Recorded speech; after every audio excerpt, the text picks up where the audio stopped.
Second world war के बाद दुनिया के सामने दो सुपर पावर्स उभर के आए। पहला यूएसएसआर और दूसरा United States of America. But 20वीं सदी के अंत होते होते यूएसएसआर का भी अंत हो गया। यूएसएसआर टूट गया और बच गया यूनाइटेड स्टेट्स ऑफ अमेरिका, एकमात्र सुपर पावर। पर यहाँ आपसे मेरा एक सवाल है, आज का नया सुपर पावर कौन है? चाइना? नो, आज के डेट का सुपर पावर है डीप वर्क। 2 मिनट दो, समझाता हूँ। वर्ल्ड में करोड़ों कोडर्स हैं, बट बिल गेट्स सिर्फ एक है। वर्ल्ड में लाखों राइटर्स हैं, पर उनमें से सिर्फ एक हैरी पॉटर जैसा फेमस नॉवल लिख पाता है, just because of deep work. So what is deep work? हर वो प्रोफेशनल काम जो आप डिस्ट्रैक्शन फ्री, कंसंट्रेशन के साथ परफॉर्म करते हो, जो आपको बाकी के दुनिया से कट ऑफ कर दे और आपके लिए समय को रोक दे, जो आपको एक अलग जोन में ले जाए, उसे आप डीप वर्क कह सकते हो। अगर आप इस फास्ट चेंजिंग वर्ल्ड में रेलेवेंट रहना चाहते हो या फिर चाहते हो कि एआई आपका जॉब ना खा जाए, तो आपको डीप वर्क करना ही होगा, क्योंकि डीप वर्क से आप अपने काम में न्यू वैल्यूज क्रिएट कर सकते हो जो कि हार्ड टू रेप्लिकेट होते हैं। आज हमारा वर्ल्ड इकोनॉमी भी रीस्ट्रक्चरिंग फेज में है। टेक कंपनीज मैसिव ले-ऑफ्स कर रहे हैं। हर रोज हजारों लोग अपनी नौकरी खो रहे हैं और उनका जॉब एआई कर रहा है। मतलब इस न्यू इकोनॉमी में सिर्फ 3 लोग सक्सेसफुल होंगे। नंबर 1, जिनके पास बहुत सारा पैसा है, यानी investors. Number 2, superstars like singers, sportsman and actors. And number 3, operators, वैसे लोग जो इंटेलिजेंट मशीन को इजीली ऑपरेट कर सकते हैं। अगर आप ग्रुप 1 वाले हो और आपके पास बहुत सारा पैसा है, सो क्लोज द वीडियो, तो आप वीडियो को बंद करो और चिल करो। लेकिन अगर आप ग्रुप 1 में नहीं आते और आप इस इकोनॉमी में सर्वाइव करना चाहते हो, तो आपके अंदर 2 क्वालिटीज जरूर होनी चाहिए। Number 1, the ability to quickly master, and number 2, the ability to produce at an elite level in terms of both qualities and speed. आप इन एबिलिटीज को अक्वायर करोगे या नहीं, ये डिपेंड करती है आपके डीप वर्क को परफॉर्म करने के एबिलिटी को।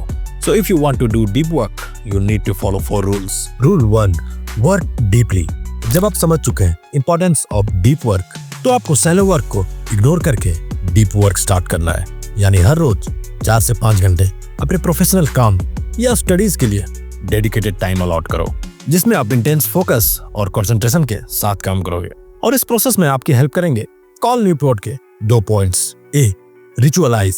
अगर आप डीप वर्क के लिए रूटीन्स या रिचुअल्स बनाते हो, तो आपके लिए डीप वर्क वाले स्टेट में या मोड में शिफ्ट करना इजी हो जाएगा। आप हर दिन विल पावर पे डिपेंड नहीं करोगे। रूटीन्स एंड रिचुअल्स यानी ऐसी चीजें जिसे आप डेली रिपीट करोगे, like fix timing, fix place every single day. Point B, eliminate distractions. Distractions deep work के सबसे बड़े दुश्मन है, तो अपने एनवायरनमेंट से सारे पोटेंशियल डिस्ट्रैक्शंस को बाहर फेंक दो। मतलब आपका एनवायरनमेंट बिल्कुल डिस्ट्रैक्शन फ्री होना चाहिए। Mobile notifications of, use noise cancellation headphones और वर्क इन अ क्वाइट और isolated place. Rule 2, embrace boredom.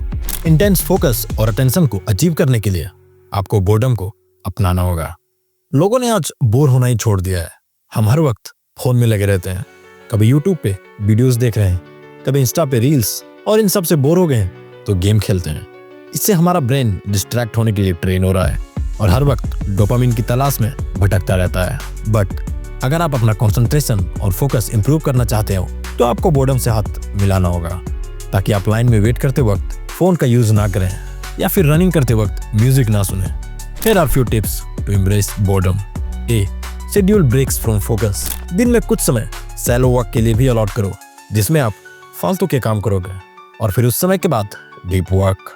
B, practice productive meditation. आप अपने लो कॉग्निटिव लोड्स वाले मोमेंट लाइक वॉकिंग, कम्यूटिंग को किसी प्रोफेशनल प्रॉब्लम या प्रोजेक्ट के बारे में डीपली सोचने के लिए यूज कर सकते हैं। इससे आपका फोकस एक सिंगल वेल डिफाइंड क्वेश्चन पे होगा और आपका मंकी माइंड इधर उधर भागने से बच जाएगा। Rule 3, quit social media. आपने कभी किसी क्राफ्ट्समैन या आर्टिस्ट को देखा है? उन सबके पास खुद के टूल्स होते हैं, like brush, colours, hammers and lot more. ये सब आर्ट को क्रिएट करने में उनकी हेल्प करते हैं। उसी तरह हम सारे लोगों के पास इंटरनेट है। जी हाँ, इंटरनेट भी एक टूल ही है। कई लोग इससे फ्री में पढ़ाई करते हैं, कितनों का तो बिजनेस चलता है इंटरनेट से, पर ज्यादातर लोग इसका मिसयूज कर रहे हैं और खुद का ही नुकसान कर रहे हैं। खास करके हमारा यूथ, जो सारा दिन फेसबुक और इंस्टा पे अपना टाइम वेस्ट कर रहा है। So what to do? A, perform a 30 day digital detox. आपको 30 दिन हर एक सोशल मीडिया ऐप से एब्सेंट हो जाना है और 1 महीने के बाद खुद एनालाइज करो आपका क्या फायदा हुआ और क्या नुकसान। उसके बाद एक क्राफ्ट्समैन की तरह सिर्फ उन एप्स को चूज करो जो आपके काम किए हैं। अगर मैं अपनी बात करूं तो मैं सिर्फ YouTube यूज करता हूं, बाकी सारे ऐप्स को मैंने कब का छोड़ दिया है। B, replace social media with something better. अगर आप सोशल मीडिया क्विट करते हो तो आपका ध्यान वापस उन्हीं ऐप्स पे जाना स्वाभाविक है, और अगर आप इस डिस्ट्रैक्शन से बचना चाहते हैं फिर आपको कुछ न्यू हॉबीज का सहारा लेना होगा, लाइक रीडिंग, एक्सरसाइज, ताकि आपको सोशल मीडिया का याद ना सताए। और अब हम आ चुके हैं डीप वर्क के लास्ट रूल की तरफ। Rule 4, drain the shallow. Rule 4 में बुक के ऑथर हमें सैलो वर्क को मिनिमाइज करने को कहते हैं, ताकि हम अपना ज्यादा से ज्यादा समय डीप वर्क के लिए बचा सकें। सैलो वर्क यानी ऐसे काम जिसमें हमारे ब्रेन को ज्यादा मेहनत नहीं करनी पड़ती, like laundry, gossips. But how will you do it? A, set limits on shallow work.